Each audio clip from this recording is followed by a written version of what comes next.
This podcast contains paid advertisements, but more on that later. Welcome to the O'Connor Bootstrap podcast, where I discuss how you can grow your business by the bootstraps. This applies to all entrepreneurs, from the person just starting up to the one that is already well established. My goal is to help you grow. I am your host, Isaiah O'Connor. Okay, so today's sponsor is going to be Happy Scribe. What is Happy Scribe? Happy Scribe is a transcription software service that automatically takes your audio content, be it from a video, be it from a podcast, or whatever, and creates a transcript for you. It's really easy to use, very easy to edit, works very, very fast. You can do it, for example, take a podcast and transcribe it and turn it into a blog post, which is what I use it for.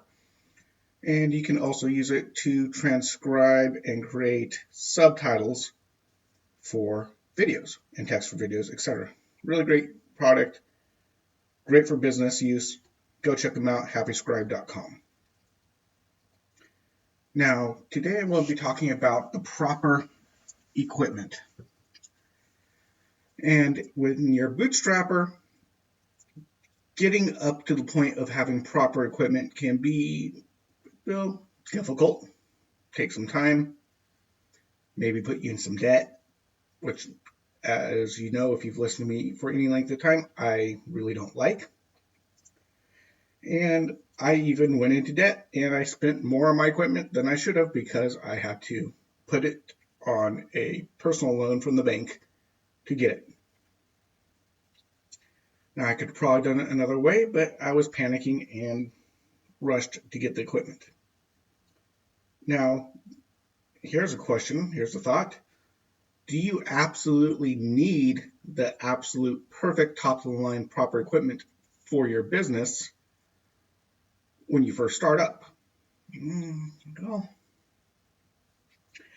that kind of depends on your business. Of course, there might be some type of machine or equipment that absolutely has to be the best available. Otherwise, you can't do the job.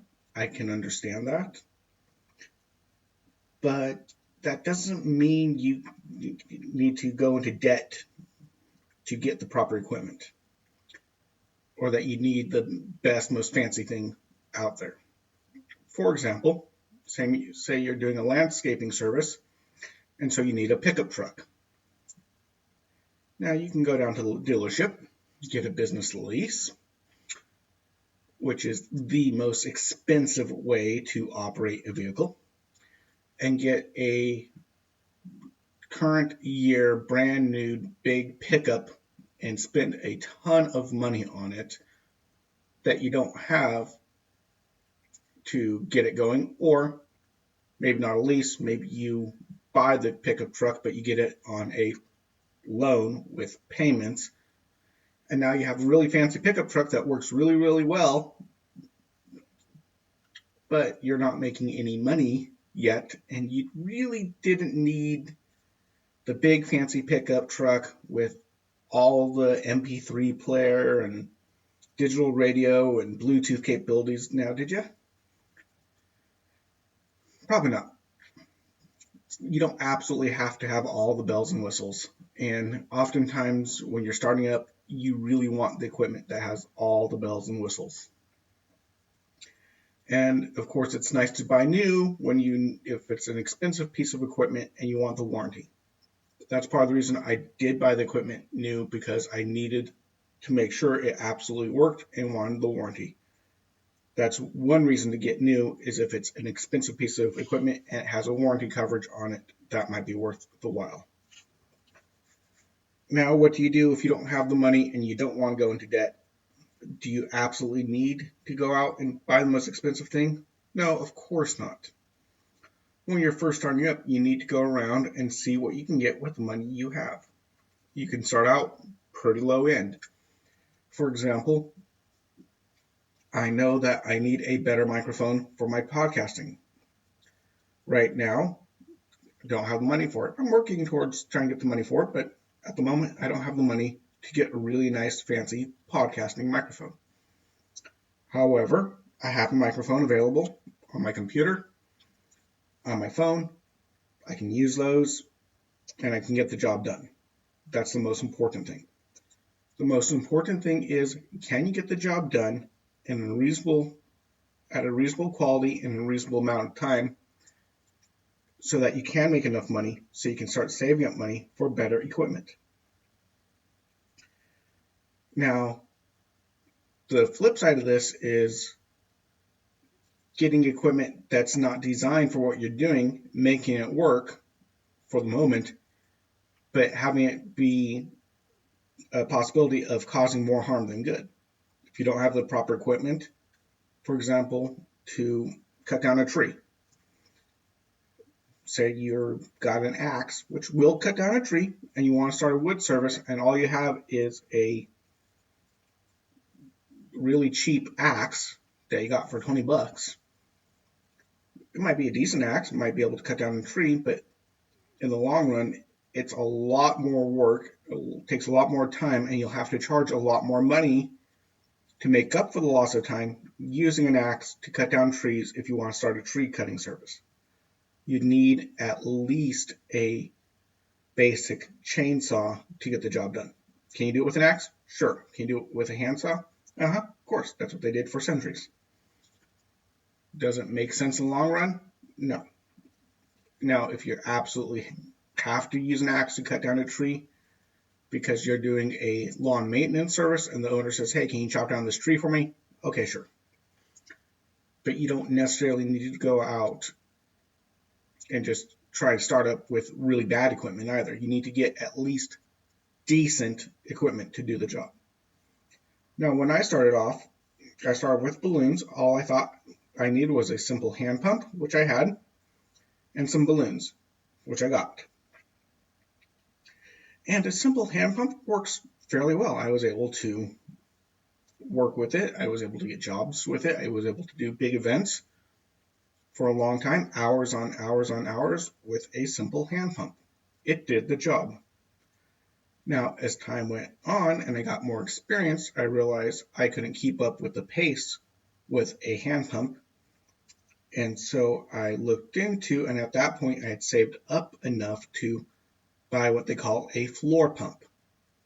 The difference is a floor pump can inflate your standard animal balloon, we call them entertainer balloons, or 260s in the industry, in one pump. One floor pump equals one inflated balloon in one pump.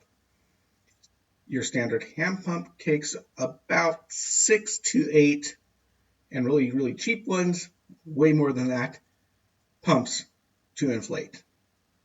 In other words, it takes 8 times as long to inflate one balloon. Getting the proper equipment changed all that. And there's another thing.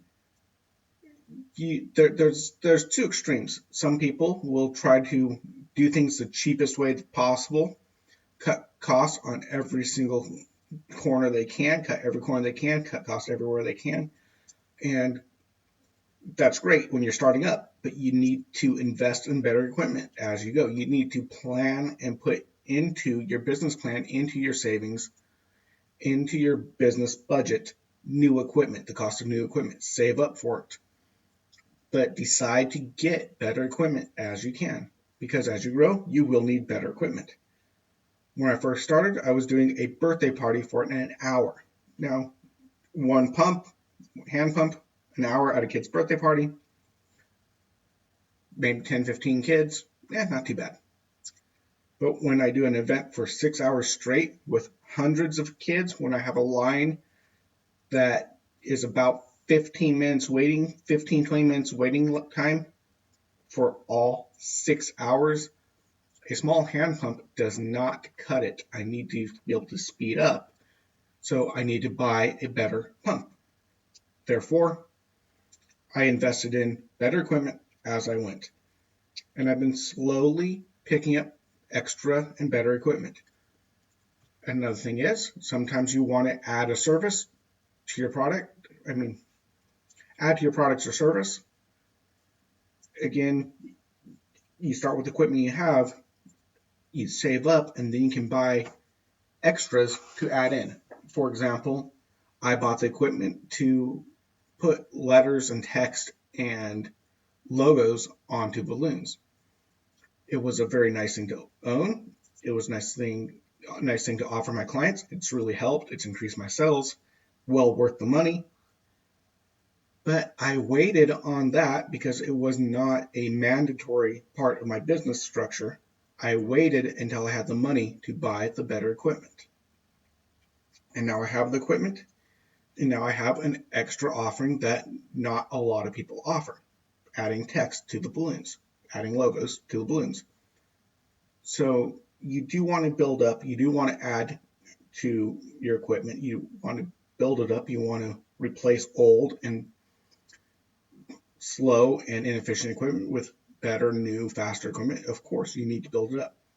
But if you're a bootstrapper, you got to remember, don't get all excited and run out and buy something with all the bells and whistles and spend all the money on something that may or may not even be necessary. You need to get just what you need to get the job done and save up and buy the better equipment as soon as possible, of course. But you got to find the right balance. You can't go crazy one end, spending money you don't have to buy equipment you really don't need to make yourself feel like a big businessman, which kind of why I did, honestly, a little bit. But then the flip side is you do need to upgrade your equipment as you can. But you need to figure out what you absolutely need, the bare bones minimum, to get started, and start with that. And make sure it's proper enough. For example, you don't want to get a bike pump to inflate balloons. It won't work. It's more expensive, actually, but just as a kind of an example, you want to make sure, now a bike pump will inflate balloons eventually. They're not designed for it. They're not built for it. They're a different style. Bike pumps are designed to push a lot of pressure into a tire, high pressure, but low volume. So yeah, it has enough pressure to inflate a balloon, but it will take forever because it's not designed to put a lot of air in at once. You need something that has high volume and decent pressure to inflate a balloon. So you do want to get the right equipment for the job. You don't want to be starting a tree cutting service and only having an axe. You want to get at least a chainsaw, at least one, that's decent enough to do the job that you can upgrade as you go, get bigger. It's kind of back to the age-old, quote-unquote, American dream. You start off selling bananas out of a cart, and then you get a bigger cart, and then you get a bunch of carts, and then you get a truck, and then you get a store, and you build up. And that's how you want to start your equipment. But you do need to start with a cart. You do need to get the basic equipment. And I've seen people jump in with the biggest equipment, jump in with really bad equipment, and they're somewhere in between. Again, you got to make sure you don't get the worst. You don't have to get the best. You got to get what works right now and build up from there. Anyway, sorry if that was a little bit rambly today, but just remember, proper equipment does make a difference. And the more you get proper equipment, the quicker you'll be able to do things, the better you'll be able to do the job, the more efficient you are, and the higher you can put your prices, actually. The better equipment you have usually makes it more able to create your product, do it right, do it quick, do it professionally, and be valued more for what you do. So you do need proper equipment, but you have to start somewhere. We all start somewhere. We all start at the beginning. But when you're starting at the beginning, don't try to start at the top. And if you start at the beginning, don't stay at the beginning. You all have a good day. Bye-bye. Remember to get your free half-hour consultation by using our contact page and the links below. If you found value in this content, please give us a 5-star rating on whichever podcast platform you use. It is very helpful if you share this with your friends. If you'd like to directly support this podcast, I have a few donation links in the description, or you can check out the show sponsors. You have been listening to the O'Connor Bootstrap podcast, which is an Atheoz Business Solutions podcast. our companion podcast, the Atheoz Business Podcast, which is hosted by Jason St. Clair. Our past episodes and related blogs, you can check out our website at www.atheoz.com, which is www.atheoz.com or atheoz.com. Remember, you can also check us out on the O'Connor Bootstrap Podcast Facebook group, where you can interact with me and other people who are bootstrappers and entrepreneurs. The link is in the description. Come check us out. I would love to interact with you. And until next time, I'm your friendly neighborhood entrepreneur, Isaiah O'Connor. See you later.